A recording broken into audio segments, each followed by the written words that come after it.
que está la cámara? Aquí estamos. ¿Cómo están ustedes? Espero que estén todos muy bien. Estamos en diciembre. Espero que Dios le dé regalo todas sus comidas típicas en cada país que nos están viendo en este momento. Amén. Estamos felices porque, bueno, sabemos, ¿verdad?, que fue un año muy difícil, pero estamos contentos porque hemos aprendido a estar en familia, a valorar la familia, a comer juntos. Hemos aprendido también a amar al Señor. Hemos recibido su palabra, su ánimo, su aliento, su verdad. Y sabemos, como dice su palabra, que el gozo en el Señor es nuestra fortaleza. Así es. Y cambien esa cara que lo estoy viendo desde aquí. Ajá. Bueno, ya saben pues. Vamos a ponernos las manos al Señor en este momento. Padre, te damos gracias, Señor, a ti por este día.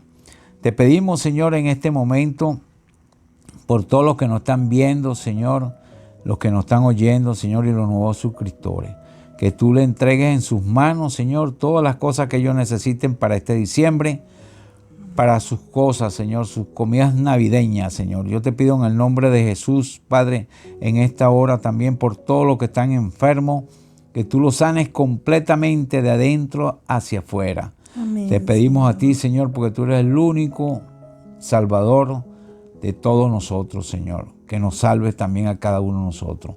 Te damos gracias a ti en el nombre poderoso de Cristo Jesús. Amén y amén, Señor. Amén. Amén. Le pedimos al Señor que los mantenga unidos, que tengan paz. Sí, Señor, la paz de Él, que nos la dé en todo momento. Amén. La palabra de hoy se llama ¿Cómo llenar el vacío que siento? ¿Cómo llenar el vacío que siento? Bueno, la razón de este título es simple. Solo pensando en mí mismo, concentrado en satisfacerme, acariciando mi ego y enfocado en mi propia vida, haciendo todo para mí, voy a sentir más y más vacío. Se nos ha olvidado que somos seres relacionales y vivimos en un mundo donde nos vinculamos, nos conectamos, nos necesitamos. Y también se nos ha olvidado que fuimos creados para unirnos con otros. Hay un diseño de complementariedad en nuestro ser. Necesitamos a alguien y a su vez alguien más necesita de nosotros. Muchas veces la incertidumbre y la culpa nos alcanza y aumenta ese vacío. Cuando fuimos creados, Dios mismo puso un vacío de eternidad en el corazón del hombre, que solo será llenado con el amor de Jesús. ¿Cuánto nos puede ayudar a llenar el vacío de nuestro corazón el amar a la persona más cercana en necesidad? Allí está probablemente la cura de tu vacío de corazón. Prepárate para recibir una enseñanza que llenará tu corazón y cambiará tu perspectiva del mundo, de la vida y de Dios. Te traemos hoy una lección acerca del amor al prójimo, basada en la parábola del buen samaritano. La historia del buen samaritano es una conmovedora historia, famosa, que se ha convertido en una referencia común cuando se exalta la gentileza del sacrificio. Llamar a alguien buen samaritano es un cumplido noble. Tal vez pensemos que conocemos muy bien la historia y lo que pretende transmitir, pero seguramente no es así. La lección del buen samaritano no es solo una exhortación a ayudar a los necesitados. Así es, a veces nosotros pensamos que como se ha enfocado la enseñanza de la parábola del buen samaritano para como una especie de enseñanza, sí, para difundirla con respecto a la ayuda a los necesitados. Exacto. Solamente ese enfoque, entonces pensamos que conocemos realmente lo que transmite. Pero hoy vamos a aprender un poco más, hoy vamos a profundizar más y nos vamos a dar cuenta de que es más allá. Jesús contó esta historia para ilustrar hasta qué punto todos nos quedamos cortos al tratar de cumplir lo que la ley de Dios en realidad exige. A través de ella está explicando por qué todas nuestras buenas obras y méritos religiosos nunca son suficientes para ganarnos el favor de Dios. Otra vez viene Jesús explicando lo mismo. Está mostrando lo que la ley realmente exige de nosotros y por lo tanto está quitándoles por completo las esperanzas a los religiosos que piensan que cumpliendo meticulosamente las tradiciones de la ley pueden merecer la vida eterna. Recordemos que los religiosos de la época de Jesús estaban obsesionados con las minucias de la ley de Dios e inventando cómo evadir los principios verdaderamente importantes y las partes difíciles de la Escritura. Ellos querían evadir los principios fundamentales. Los principios son como los huesos dentro del cuerpo, ¿verdad? Ellos querían evadir, llegar a la profundidad del propósito de Dios con la ley. La ley tenía un propósito que era demostrar el pecado para que nosotros nos arrepintiéramos, viniéramos al Señor y Él pudiera ministrarnos la salvación. Sí, Señor. Entonces ellos evadían estos principios importantes y las partes difíciles de las Escrituras. El verdadero punto de la parábola se hace evidente cuando vamos a analizar el contexto de Lucas 10, capítulo 10. Jesús le está contando esta parábola a un abogado, un experto religioso, era un legalista religioso, pedante, que estaba tratando de disminuir la fuerza de la ley de Dios con un análisis rebuscado de la palabra prójimo. Vamos a leer el contexto de esta parábola. Vaya conmigo, abra su Biblia en Lucas capítulo 10, versos del 25 al 29. La parábola tiene un contexto y tiene una razón de ser. Jesús la dio dentro de este contexto. Y he aquí un intérprete de la ley se levantó y dijo para probarle: Maestro, ¿haciendo qué cosa heredaré la vida eterna? Y él le dijo: ¿Qué está escrito en la ley? ¿Cómo lees? Aquel respondiendo dijo: Amarás al Señor tu Dios con todo tu corazón y con toda tu alma y con todas tus fuerzas y con toda tu mente, y a tu prójimo como a ti mismo. Y le dijo: Bien has respondido, haz esto y vivirás. Pero él, queriendo justificarse a sí mismo, dijo a Jesús: ¿Y quién es mi prójimo? Y aquí vemos la falta de sinceridad de este hombre cuando hace la pregunta. No era una pregunta honesta de alguien que quiere aprender, era una prueba, era una trampa para hacer caer a Jesús. Era un desafío para tratar de confundir a Jesús. Sí, Señor. Esto era solo la primera de una serie de preguntas que el abogado tenía prevista. Está claro que quería avergonzar a Jesús e impresionar a los que estaban allí reunidos. A pesar de sus malas intenciones, la pregunta que hizo era pero muy buena pregunta e importante, porque esa pregunta estaba con frecuencia en las mentes, en los corazones de todos los que se acercaban a Jesús para aprender de él.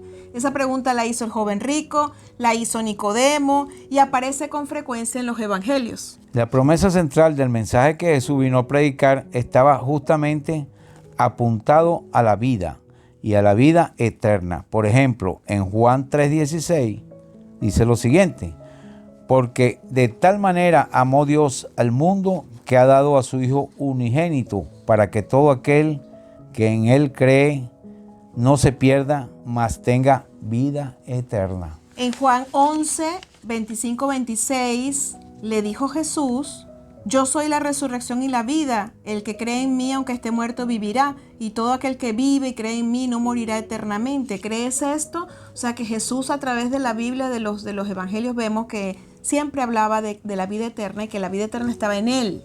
Sí, Señor. En Juan 4:14 dice así: Mas el que bebiera del agua de que yo daré, no tendrá sed jamás, sino que el agua que yo le daré será en él una fuente de agua que salte para vida eterna.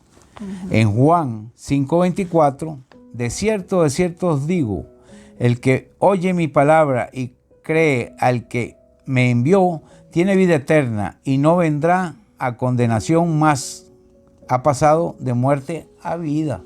Amén. Sí, Señor. Está claro que había todavía una sensación persistente de incertidumbre y culpa en muchos corazones, ya que la gente constantemente le hacía la misma pregunta a Jesús acerca de la vida eterna. Sus propios corazones les acusaba, parece que esto era lo que sucedía, y tenían temor de que, aunque eran religiosos, no eran dignos de ser parte de ese reino, y la conciencia, ¿verdad?, los atormentaba. Sí, Señor.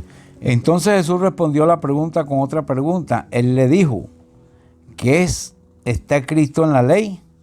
¿Cómo lees? Literalmente con la pregunta ¿cómo lees? Jesús se refería a la lectura diaria en voz alta. Deuteronomio 6, 4 y 5 dice lo siguiente: Oye Israel, Jehová nuestro Dios, Jehová uno es. Amarás a Jehová tu Dios de todo tu corazón y de toda tu alma y con todas tus fuerzas. En respuesta, el abogado citó este mismo pasaje añadiendo, aparte de decir esto, ¿verdad? De decir Deuteronomio 6, 4 y 5, que para ellos era costumbre decirlo en voz alta, ¿verdad? Este abogado, este legalista religioso, añadió a este pasaje la última mitad de Levíticos 19, 18, que dice: sino amarás a tu prójimo como a ti mismo. Evidentemente se debe haber sentido muy bien cuando al responderle a Jesús le respondió no solo con Deuteronomio 6, sino con Levítico 19, 18. O sea que le añadió. En Lucas 10, 27 dice así: aquel respondió y dijo: amarás al Señor tu Dios con todo tu corazón y con toda tu alma y con todas tus fuerzas y con toda tu mente, y a tu prójimo como a ti mismo. Este era un perfecto resumen. En realidad él hace como un resumen de lo que la ley pedía. Los 10 mandamientos estaban divididos en estas mismas dos categorías. Los primeros 4 mandamientos explican lo que es amar y honrar a Dios correctamente. Y del mandamiento 5 al 10 se desarrolla lo que es amar al prójimo.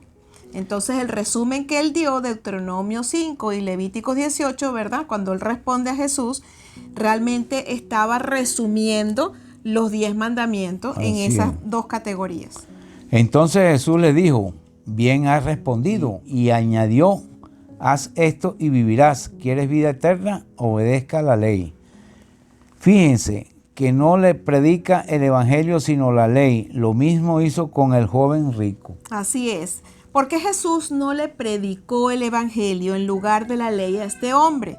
Jesús estaba simplemente mostrándole la ley para que viera el pecado de su propio corazón. Recordemos que la ley funciona como un espejo que nos muestra el pecado. Hasta que nosotros no leemos en la palabra de Dios, en la ley de Dios, que algo es pecado, nosotros no sentimos que nos atraviesa esa palabra el corazón y no nos sentimos culpables, no nos sentimos quebrantados, redarguidos.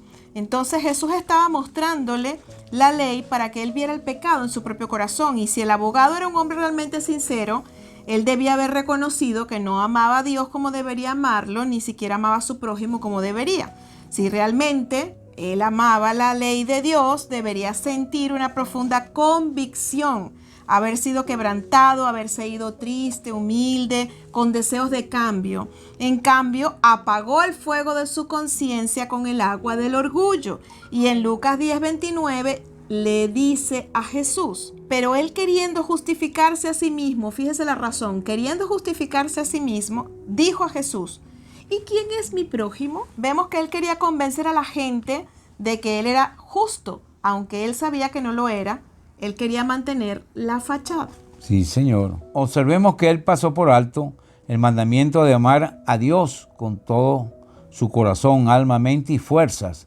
Él quería discutir sobre la identidad del prójimo, porque como Jesús dice en otra parte, la interpretación rabínica, tradicional y popular de Levítico capítulo 19 y 18, amarás a tu prójimo como a ti mismo, es amarás a tu prójimo y odiarás a tu enemigo, que está en Mateo 5:43.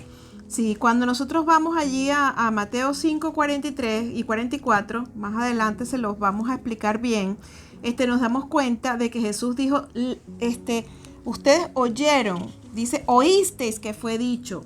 Y eso sucedió porque era lo que ellos enseñaban, era una interpretación rabínica popular, no era específicamente lo que decía la palabra. Ellos le agregaron, odiarás a tu enemigo, amarás a tu prójimo como a ti mismo, y agregaron, odiarás a tu enemigo. Entonces, esto le quita toda la fuerza al mandato de amar al prójimo, porque si somos libres de odiar a nuestro enemigo, entonces no tenemos la obligación de amar a alguien a quien decidamos considerar como enemigo. Es obvio que el propósito del intérprete de la ley era enredar a Jesús acerca de quién es mi prójimo y quién no lo es. Él pensó que podría justificarse a sí mismo si podía hacer una defensa convincente de la enseñanza tradicional, porque recuerden que ellos habían agregado eso, de que el enemigo no es nuestro prójimo. Nuestro Señor está dándonos a conocer el mismo principio mediante una parábola. Es un precepto que Jesús enseñó y vivió.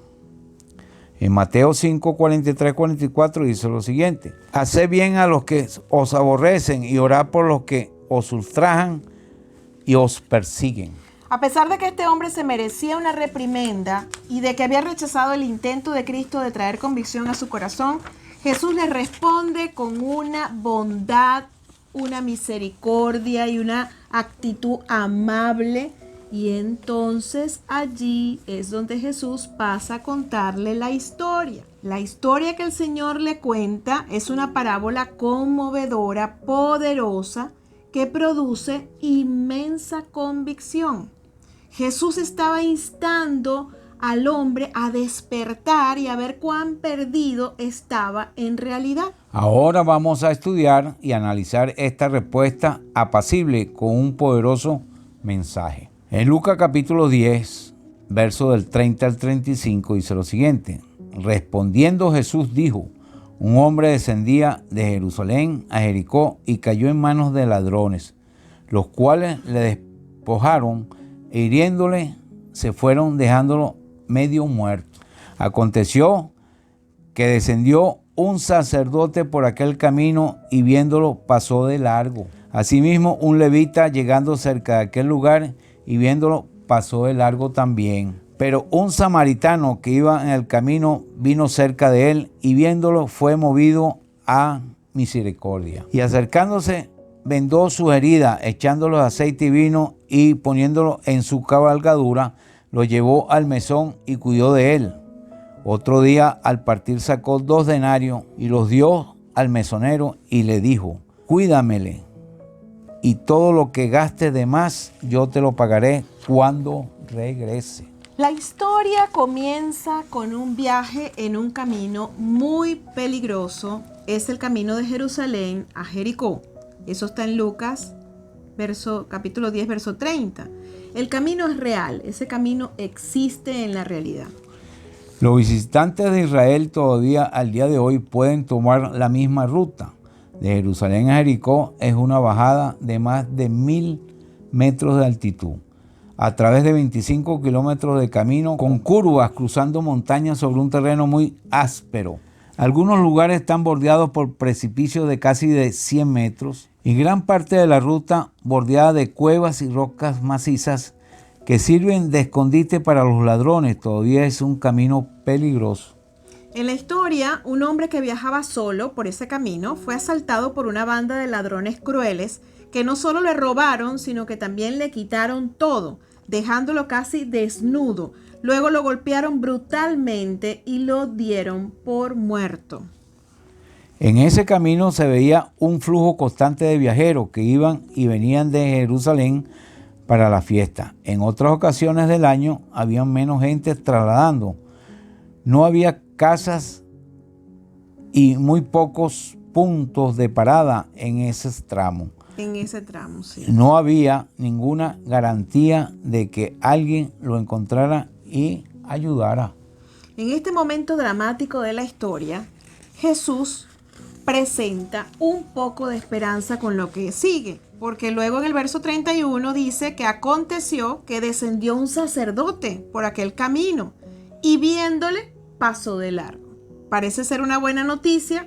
Aquí viene un siervo de Dios que es espiritual, que debe ser modelo de compasión, que representa lo mejor de los hombres, ¿verdad? Seguro conocía este sacerdote que pasó.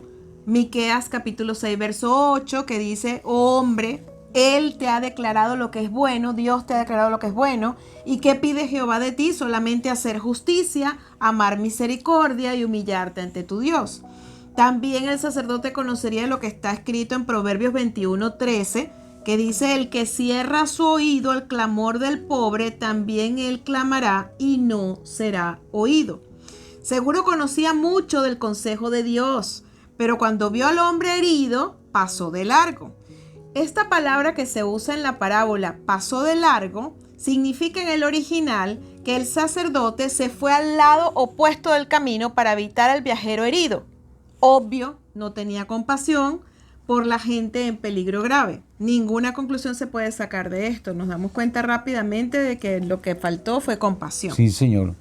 Jesús le enseña con estos distintos personajes, debemos amar incluso a nuestros enemigos, son nuestros prójimos también, por lo tanto, estamos obligados a bendecirlos, a hacerles bien y a orar por ellos. El siguiente verso presenta un levita, que eran los que servían en papeles subordinados en el templo. Algunos eran ayudantes de los sacerdotes, otros eran de la policía del templo, otros trabajaban en varios papeles de mantenimiento y servicio en los terrenos del templo. Sus vidas, las vidas de los levitas, estaban dedicadas al servicio religioso. Sabemos que eran de la tribu de Leví, por lo que como sacerdotes se esperaba que tuvieran un buen conocimiento de las escrituras, que tuvieran un buen corazón.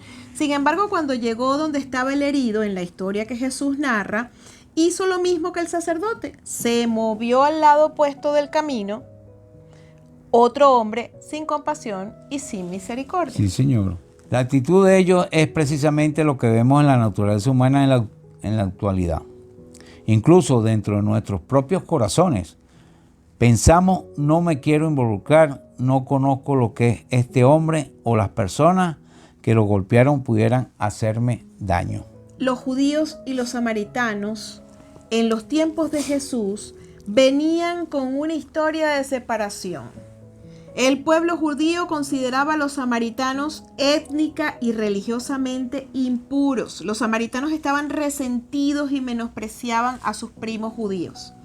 Ellos tenían una hostilidad mutua que había dividido a los dos pueblos desde hacía siglos. Los samaritanos descendían de israelitas que se habían casado con pueblos paganos, idólatras, y que mezclaron las escrituras con creencias paganas. Tenían una religión mestiza, equivalentes a las sectas cuasi cristianas de hoy en día. Los judíos fieles veían a los samaritanos como corruptos, sucios, traidores al Dios de la escritura. Eran considerados como apóstatas que habían vendido su primogenitura espiritual. El odio de los samaritanos no se quedaba atrás.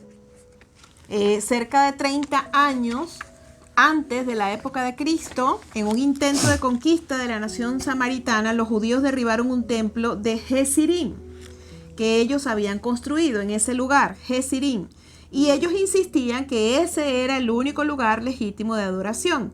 Y ese templo nunca fue reconstruido. Así que en la historia está un hombre samaritano a quien el líder religioso típico asumiría que es el enemigo obligado del viajero herido. Sí, Así que señor. cuando Jesús en la historia llega al momento del samaritano, este abogado legalista religioso estaría así, expectante. Ajá, ¿y ahora qué me vas a decir del samaritano? ¿Verdad? Si al sacerdote y al levita le dieron la espalda, ¿qué haría este samaritano cuando viera a un judío indefenso en medio de un apartado camino? En Lucas 10:33 dice así, dice que viéndolo fue movido a misericordia. ¿Quién lo movió? El Señor. Sí, Señor. Porque era un hombre que tenía amor en su corazón. Y tenía corazón bueno. Amén. El samaritano ahora entonces toma el lugar central de la historia y observe cómo este hombre ama. Este hombre, un hereje marginado, fue movido por la compasión. De acuerdo al pensamiento judío, era un hereje. Sí. Fue movido por la compasión. Algo en su corazón se compadeció del hombre, una sensación de tristeza, pena, empatía tierna. Él vio y aceptó la necesidad urgente de rescatar y recuperar al hombre herido. Él llevó la carga del hombre herido como si fuera la suya propia. Sí, Señor. Dice en el verso 34, acercándose por lo opuesto a lo que hicieron el sacerdote y el levita. Él vendó sus heridas, echándole aceite y vino. Recordemos que el herido no tenía casi ni ropa, así que los vendajes y lo que el samaritano usó salieron de su propia bolsa o de su propia ropa. Así es, Qué el bien, vino, ¿no? bellísimo, Bellísimo la actitud, Muy como bueno. estamos comenzando apenas a observar, a analizar lo que Jesús le dio, a lo que Jesús le dio énfasis de que hizo el samaritano. El vino en Israel en ese tiempo era un antiséptico y el aceite era un bálsamo y un analgésico.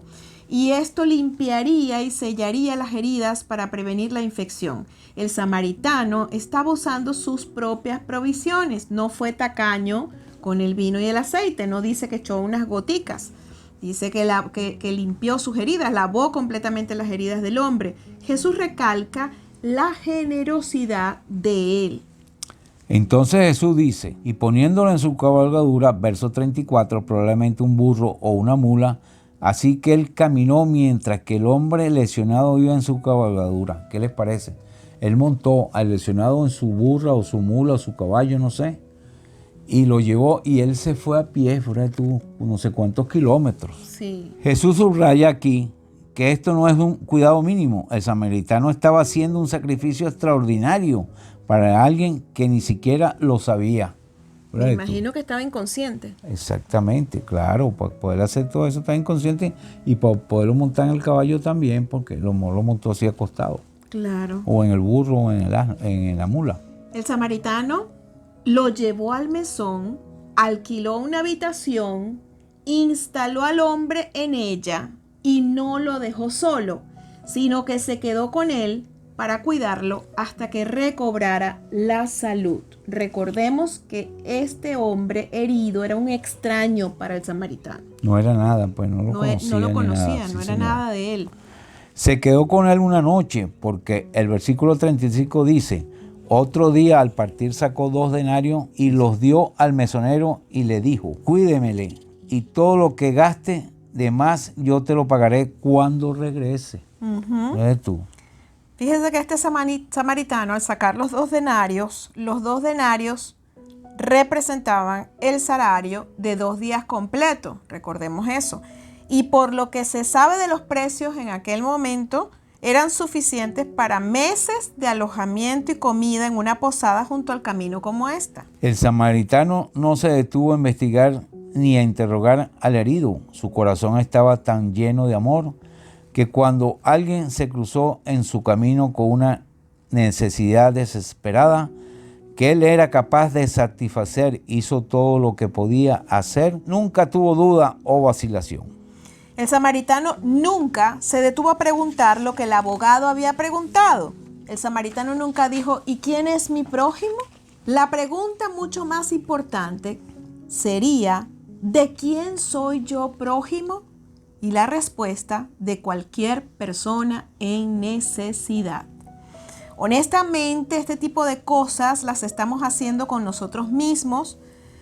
Vamos al mejor médico, compramos para nosotros las mejores cosas, cuidamos siempre de mí y cuando lo necesito, no escatimo nada para mí, quizás lo haríamos por un miembro de la familia o por un amigo cercano, pero ¿quién haría esto por un extraño y más aún por un enemigo?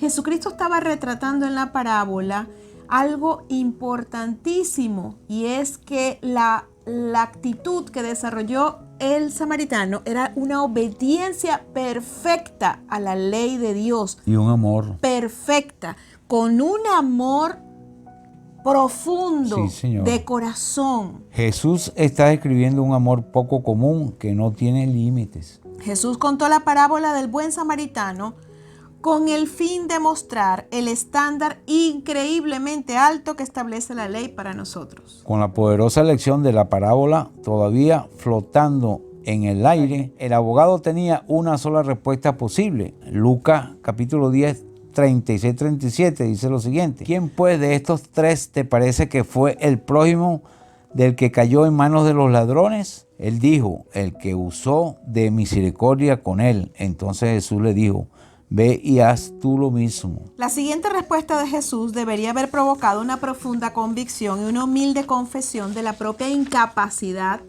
del hombre, de la incapacidad del abogado de darse cuenta, wow, yo no hago eso, yo no he hecho eso. La ley exige perfección todo el tiempo, pero hay una lección más profunda aquí en la parábola. La forma en que el buen samaritano cuidó al viajero es la manera en que Dios ama a los pecadores. De hecho, el amor de Dios es infinitamente más profundo y más increíble que esto. Cristo dejó de forma constante y muy clara que la vida eterna no se gana mediante los méritos de la ley. Más bien es la herencia de gracia de todos los que verdaderamente ponen su fe en Cristo como Señor y Salvador. Amén. El hombre aceptó la lección que Jesús le estaba enseñando. Confesó su incapacidad cuando Jesús le dijo, ve y haz tú lo mismo. Reconoció su necesidad de gracia y arrepentimiento. La respuesta, al parecer, no. Este es final de la historia. Ay, sí, qué tremendo, ¿no? La conclusión, vamos a ver la conclusión, presta atención porque aquí está la sustancia de este caldo. El propósito de esta parábola va más allá de motivarnos a perfeccionar nuestro amor por el prójimo. Tener amor por el prójimo, ayudar a los necesitados es bueno y debemos hacerlo. Pero la parábola, recordemos el contexto, Jesús no la estaba dando solamente para señalar eso. Él era algo más allá. El propósito fundamental es el de impulsarnos a confesar nuestra debilidad pecaminosa revelada en nuestra falta de compasión y amor sacrificial y buscar gracia y misericordia acercándonos a Dios, arrepentirnos con fe en Jesucristo. Él es el único que cumplió verdaderamente y perfectamente lo que la ley exigía para nosotros. Y aún todo lo bueno, quiero decirles, todo lo bueno que hoy hacemos, lo hacemos porque fuimos predestinados por Dios para que nosotros lo hiciéramos en Cristo. En Efesios capítulo 1, verso 11 dice, en Él asimismo tuvimos herencia, habiendo sido predestinados conforme al propósito del que hace todas las cosas según el designio de su voluntad. Amén. Esa perfección que alcanzó el samaritano cumpliendo toda la ley en la parábola, no la podemos alcanzar nosotros tan sencillamente. La necesitamos hacer en Cristo. Jesús estaba señalando allí que la ley exigía una cosa, otra cosa, otra cosa, otra cosa, otra cosa. Sí, señor. Y que en realidad no podíamos, el que escuchó, el abogado, ¿verdad?, se tiene que haber dado cuenta que no iba a poder llegar hasta allí, que en alguna cosa iba a fallar. Sí. Y sin embargo, este hombre se fue, no tuvo arrepentimiento, y los que quedaron allí quedaron como atónitos. Y nos vamos a dar cuenta que si seguimos adelante en el Evangelio de Lucas, realmente se sigue haciendo la pregunta. Sí, señor. De la vida eterna, Sí, señor. de la ley, de qué tenemos que hacer, no tenemos que hacer, no vamos a poder cumplir la ley. ¿Por qué? Porque a lo mejor no estamos sirviendo perfectamente al Señor, porque a lo mejor las buenas obras las hacemos, pero no cumplimos desde la A hasta la Z. Entonces, en Cristo Jesús no hay condenación. Para los que están en Cristo Jesús, nosotros no somos eliminados porque hayamos faltado a una cosa, a un detalle de la ley. Nosotros somos lo que hacemos, lo hacemos por la gracia de Dios para el Señor, y lo que el Señor quiere asegurarse con esta parábola es que siempre estemos cerca de Él en una actitud de arrepentimiento y cubriéndonos de su gracia y aceptando que el único que pudo cumplir perfectamente la ley y que la cumplió por nosotros es Jesús. Entonces, ante la pregunta, ¿cómo llenar el vacío que siento? El vacío que sientes lo vas a llenar con Jesús. Jesús es el todo que lo llena todo.